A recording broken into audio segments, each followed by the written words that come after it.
कहानी की शुरुआत होती है एक फाइट क्लब को दिखाते हुए, जहां हमारा मेन हीरो रैम्बो बड़े ही दाकड़ अंदाज में फाइट करने के लिए अपने ओपोनेंट के सामने आता है और ऑडियंस जोर शोर से रैम्बो नाम पुकार कर उसकी हिम्मत बढ़ाती है। पोजीशन लेने के बाद दोनों फाइटर्स का मुकाबला शुरू होता है और ओपोनेंट रैम्बो पर भारी पड़ता नजर आता है, जिससे रैम्बो की आंखों में भी खून उतर आता है और ये ओपोनेंट पर ताबड़तोड़ हमला कर उसे हरा देता है। इसके बाद सीन शिफ्ट होता है कर्नल सैम पर, जो अमेरिकन एम्बेसी से अपने 2 ऑफिसर्स को लेकर शहर की मार्केट में आ जाता है और रैम्बो की प्रिंटेड फोटो दिखाकर सबसे उसकी लोकेशन के बारे में पूछताछ करने लगता है। सैम और उसके साथी जगह जगह जाकर रैम्बो के बारे में जानकारी हासिल करने की कोशिश करते हैं, पर कोई फायदा नहीं होता। तभी एक शख्स सैम को बताता है कि ये लड़का तो इस वक्त फाइटिंग क्लब में होगा, क्योंकि अक्सर वो इस तरह के प्रोग्राम्स में शामिल होता रहता है और लोग उसे खूब सपोर्ट भी करते हैं। इतना जानने के बाद सैम ऑफिसर्स को लेकर फाइट क्लब की तरफ रैम्बो की तलाश में निकल पड़ता है और आखिरकार इन्हें रैम्बो नजर भी आ जाता है। ये लोग उसे बुलाने की कोशिश करते हैं, पर शोर ज्यादा होने की वजह से रैम्बो इनकी आवाज सुने बिना बोट में मंक्स के साथ बैठकर यहाँ से निकल जाता है।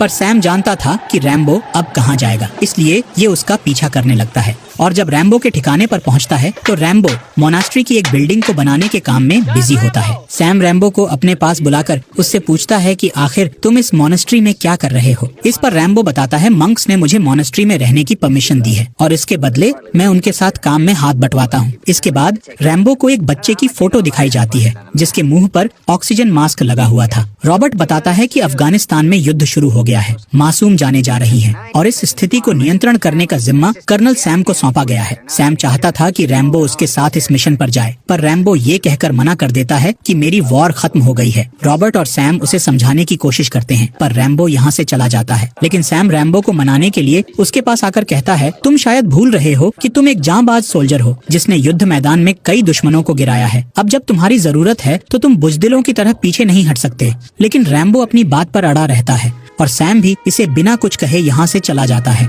दूसरी तरफ अफगानिस्तान में कर्नल सैम का पहले दिन ही मिशन फेल हो जाता है और कई सारे सोवियत जेट्स इनकी टीम पर हमला कर इन्हें मौत की नींद सुला देते हैं और जो सोल्जर्स जिंदा बचते हैं उन्हें हॉस्टेज बना लिया जाता है। इनमें कर्नल सैम भी शामिल होता है। अब अमेरिका का मिशन पूरी तरह से फेल हो गया था, इसलिए रॉबर्ट फिर से रैम्बो के पास आता है, जो पहले से ही पूरी सिचुएशन के बारे में जान चुका था। रैम्बो ये जानने के बाद भी पीछे नहीं हटता, क्योंकि ये पहले भी कई ऐसे ऑपरेशंस का हिस्सा रह चुका है। अपना बैग पैक करने के बाद रैम्बो अफगानिस्तान के सफर के लिए निकल पड़ता है और कुछ समय बाद अफगानिस्तान की संकरी गलियों में पहुंच जाता है, जहां चप्पे चप्पे पर हाथ में हथियार लिए लोग पहरा दे रहे थे। इस भीड़ भाड़ को पार करते हुए रैम्बो एक वेपन्स की दुकान पर जाता है और दुकानदार से कहता है कि मुझे मूसा से मिलना है। मूसा का नाम सुन ये दुकानदार रैम्बो का नाम पूछता है और फिर मूसा को बाहर बुलाता है और फिर पहली बार मूसा और रैम्बो की मुलाकात होती है। मूसा उससे पूछता है कि क्या तुम जानते हो अमेरिकी कर्नल को कहाँ रखा गया है। इस पर रैम्बो पूरी लोकेशन के बारे में बताता है और मूसा उसे कुछ बॉम्ब्स और ब्लू लाइट्स दिखाता है,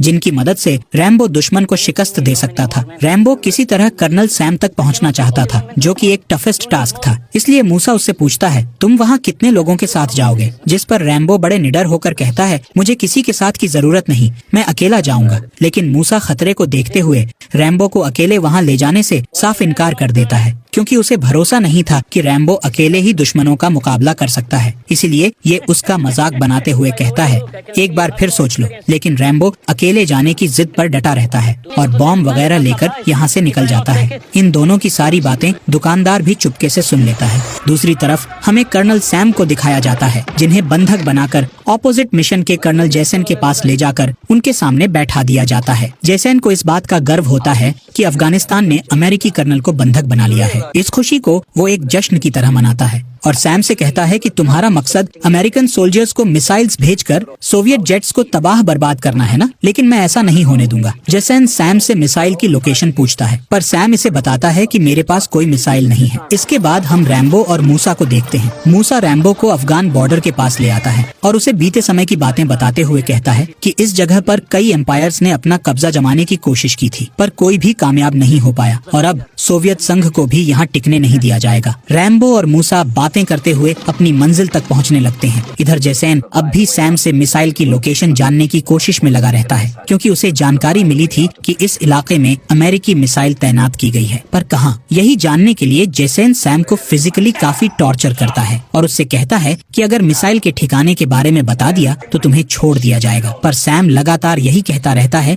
कि मुझे किसी मिसाइल की जानकारी नहीं है। इतने में वही दुकानदार जेसेन के पास आता है, जिसने रैम्बो और मूसा की छुपकर बातें सुनी थी। ये दूसरी भाषा में जेसेन को बताता है कि रैम्बो नाम का एक अमेरिकी सैम को बचाने के लिए यहाँ आया है और वो गांव वालों की मदद भी ले रहा है। इधर हम सैम को मूसा के साथ आगे ऊंचे नीचे पहाड़ों को पार करते हुए देखते हैं और मूसा रैम्बो को एक रिबेल गांव में ले जाता है और यहाँ के लोगों के साथ तरकीब बनाने लगता है कि सोवियत फोर्ट में कैसे एंटर करके सैम को बचाया जा सकता है। रैम्बो लोकेशन बताते हुए कहता है कि मुझे सिर्फ 4 लोगों की जरूरत है। हालांकि गांव वाले भी वहां जाने से डर रहे थे, इसलिए रैम्बो अकेले ही जाने का फैसला करता है। लेकिन रैम्बो को अकेला भेजना भी सही नहीं था, इसलिए गांव वाले इससे सोच विचार करने के लिए थोड़ा टाइम मांगते हैं। इसके बाद रैम्बो इन लोगों के साथ एक लोकल गेम खेलने लगता है और इसके शानदार खेल को देख सब लोग इससे काफी खुश होते हैं। पर कुछ ही मिनट में ये खुशी दुख में बदल जाती है, क्योंकि जेसेन इन पर एयरक्राफ्ट से फायरिंग कर देता है और बम धमाकों की वजह से कई लोग मारे जाते हैं। ये देख रैम्बो किसी तरह बचता बचाता फायरिंग गन के पास जाकर जेसेन पर फायरिंग कर छुप जाता है। जेसेन हर तरफ रैम्बो को ढूंढने की कोशिश करता है, पर उसे रैम्बो कहीं नजर नहीं आता, इसलिए ये यहाँ से रवाना हो जाता है। सब कुछ तबाह बर्बाद देख अब रैम्बो अकेले ही जाने का फैसला करता है। पर तभी हमीद नाम का बच्चा आकर रैम्बो से कहता है कि मेरी फैमिली मारी गई है, तुम मुझे भी अपने साथ ले चलो, मैं दुश्मनों से बदला लूंगा। लेकिन रैम्बो इसे साथ ले जाने से मना कर देता है और जब मूसा के साथ तारों को पार कर रहा होता है तो हमीद भी इन्हें फॉलो करते हुए यहाँ आ जाता है और रैम्बो के लाख मना करने के बाद भी इन्हीं के साथ आगे बढ़ता रहता है और रैम्बो को बताता है कि ये इलाका मुझसे बेहतर कोई नहीं जानता है। ये सुन रैम्बो भी हमीद को अपने साथ ही रख लेता है और जाली के दरवाजे को काटते हुए सुरक्षित आगे बढ़ता है। जबकि अंदर जेसेन के जेलर कैदियों को काफी ज्यादा टॉर्चर कर रहे होते हैं। उन्हें इलेक्ट्रिक चेयर से बांधकर करंट दिए जाते हैं, लेकिन जेसेन को ये नहीं पता होता कि अब उसकी मौत करीब आ रही है। बाहर रैम्बो टाइम बम सेट कर देता है, लेकिन तभी टॉवर पर पहरेदारी दे रहे गार्ड को नीचे कुछ गड़बड़ महसूस होती है, इसलिए वो फ्लेयर गन रैम्बो की तरफ फेंकता है, जिससे बहुत ज्यादा रोशनी हो जाती है, जिसमें रैम्बो और मूसा साफ साफ नजर आने लगते हैं। लेकिन इससे पहले कि ये गार्ड की नजरों में आते,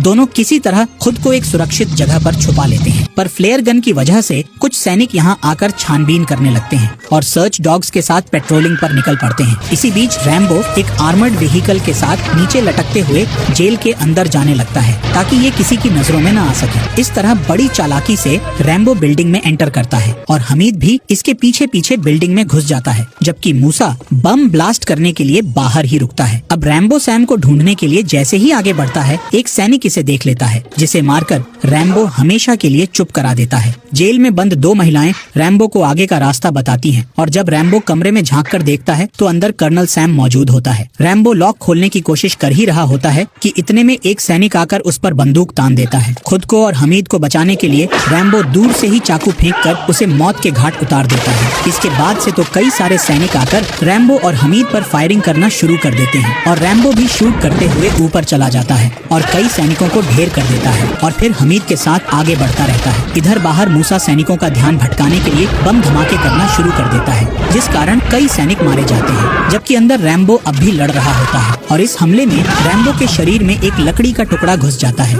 जिसे निकालने की रैम्बो पूरी कोशिश करता है, पर कोई फायदा नहीं होता। दूसरी तरफ मूसा ने बम धमाकों से हालात को काफी खतरनाक बना दिया था। सैनिक भी मारे जा रहे थे और ये सब कर कौन रहा है, ये किसी को समझ नहीं आ रहा था। इसलिए काफी सैनिक जान बचाने के लिए डेंजर जोन में चले जाते हैं। इधर रैम्बो हमीद, जिसके पैर में गोली लग गई है, उसे कंधे पर लेकर आगे बढ़ता है और फिर हथियार लेकर मूसा के पास जाता है। ये लोग यहाँ से निकलने ही वाले होते हैं कि तभी इन पर फायरिंग शुरू हो जाती है और मूसा बचने के लिए एक सैनिक को मारकर रैम्बो और हमीद के साथ सुरंग में चला जाता है। इस पूरी स्थिति को देखकर जेसेन एक नया प्लान बनाता है और अपने सैनिकों को सुरंग में भेज देता है और इस छोटी सी सुरंग में फायरिंग शुरू हो जाती है, जबकि रैम्बो, मूसा और हमीद जल्दी जल्दी आगे बढ़ते रहते हैं। अब रैम्बो पहले तो सैनिकों पर फायरिंग करता है और फिर सुरंग में बम ब्लास्ट कर कई सैनिकों को मौत की नींद सुला देता है, जिससे सुरंग का रास्ता बंद हो जाता है और तीनों अब सैनिकों से बिना डरे आगे का सफर तय करते हैं। कुछ दूर चलने पर इनका रास्ता बंद हो जाता है, क्योंकि सामने लोहे की रॉड से रास्ता बंद था, लेकिन रैम्बो बिना रुके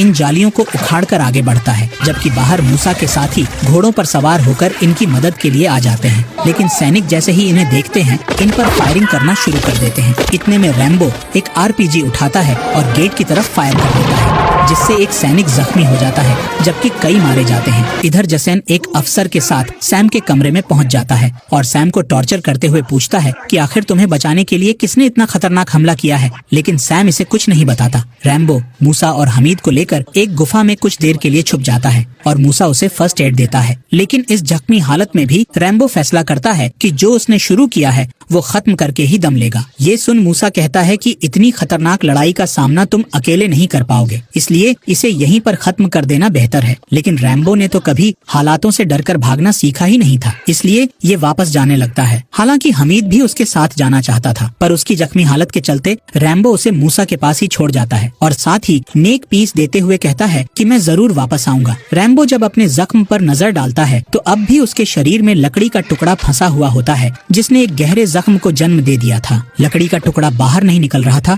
इसलिए रैम्बो इसे शरीर के और अंदर कर देता है और जख्म पर बारूद डालकर उसे जला देता है और बहुत ही हिम्मत से उस दर्द को बर्दाश्त करता है। अगली सुबह जैसन रैम्बो को ढूंढने के लिए गुफाओं में सर्च ऑपरेशन चलाता है और खुद भी एयरक्राफ्ट्स के जरिए पूरे इलाके की अच्छे से जांच करता है, लेकिन उसे रैम्बो नहीं मिलता। इधर हम रैम्बो को पहाड़ पर चढ़ते हुए देखते हैं और कुछ देर में ये एक संकरे से रास्ते से बिल्डिंग के अंदर एंटर करता है जहाँ कर्नल सैम को बांधकर उन पर जुल्म ढाए जा रहे थे। पर तभी यहाँ रैम्बो आकर टॉर्चर करने वाले आदमी पर अटैक कर देता है और दुकानदार वहाँ से भाग निकलता है। दूसरी तरफ जब कैदियों को जेल के दरवाजे खुले दिखते हैं तो वो इस जहन्नुम से भागना शुरू कर देते हैं। इतने में जसैन भी अपने सैनिकों के साथ बिल्डिंग के पास आ जाता है, जो ये नहीं जानता था कि रैम्बो ने सैम को आजाद करा लिया है। रैम्बो, सैम और कुछ कैदियों को लेकर एयरक्राफ्ट में बैठ जाता है और पायलट की कुर्सी संभाल लेता है। सैम इससे पूछता है, क्या तुम्हें ये उड़ाना आता है? तो रैम्बो कोई जवाब नहीं देता और एयरक्राफ्ट उड़ान भरना शुरू कर देता है। इसके बाद सीन शिफ्ट होता है जसैन पर, जो सैम के कमरे में जैसे ही एंटर करता है तो उसे अपने आदमी की लाश मिलती है, जबकि सैम गायब था। जल्दी से जसैन बाहर आता है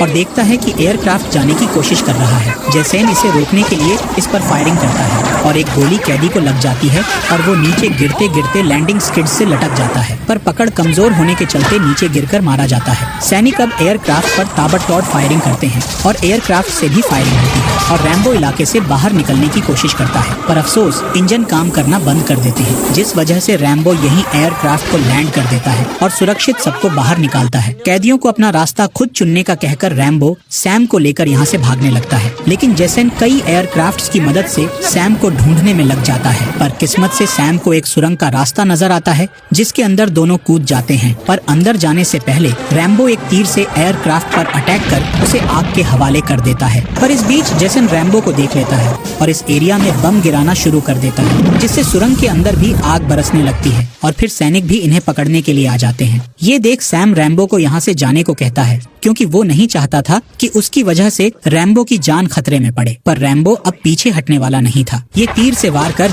एक सैनिक को मार देता है और उस सैनिक का रेडियो लेकर जैसन को धमकाते हुए इस पूरे हमले को रोकने की सलाह देता है, पर जैसन नहीं मानता और सुरंग में रैम्बो एक एक कर कई सैनिकों को मार गिराता है और फिर दोनों बाहर निकलने लगते हैं। सैम तो बाहर आ जाता है, पर रैम्बो पर एक सैनिक हमला कर देता है और फिर दोनों के बीच काफी खतरनाक फाइट होती है। रैम्बो उसके गले में रस्सी डालकर उसे मारने की कोशिश करता है, पर उसका प्लान नाकामयाब हो जाता है और फिर ये सैनिक रैम्बो के जख्म पर हमला करना शुरू कर देता है, जिससे रैम्बो दर्द में तड़पने लगता है और किसी तरह इस सैनिक को भी मौत के हवाले कर देता है। अब सैम और रैम्बो कुछ दूर आगे बढ़ते ही हैं कि तभी इनके सामने टैंक्स पर सवार एक बड़ी सेना आ जाती है और जैसन इन्हें सरेंडर करने को कहता है, लेकिन जैसन की बात को न मानते हुए ये लोग फायरिंग करने लगते हैं और सैनिकों के हमलों से बचने के लिए एक गड्ढे में छुप जाते हैं। इतने में गांव वाले भी इनकी मदद के लिए यहाँ आ जाते हैं, जिन पर सैनिक फायरिंग करने लगते हैं। रैम्बो एक टैंक पर हमला कर उसे अपने कब्जे में ले लेता है और जैसन पर फायरिंग करना शुरू कर देता है। जैसन के सैनिक भी एयरक्राफ्ट से उस पर गोलियों की बौछार करते हैं और दोनों तरफ से जबरदस्त फायरिंग होती है और फिर अचानक से दोनों के व्हीकल्स एक दूसरे के सामने आकर टकरा जाते हैं। सैम को लगता है कि इस हमले में रैम्बो भी मारा गया है, पर तभी रैम्बो हीरो की तरह टैंक से बाहर निकलता है और आखिरकार रैम्बो ने दुश्मनों को खत्म कर सैम को बचा लिया था। सभी गांव वाले रैम्बो की खूब तारीफ करते हैं और उसे यहीं रहने को कहते हैं, पर रैम्बो सैम को लेकर यहाँ से अमेरिका की तरफ निकल पड़ता है और मूवी यहीं खत्म हो जाती है।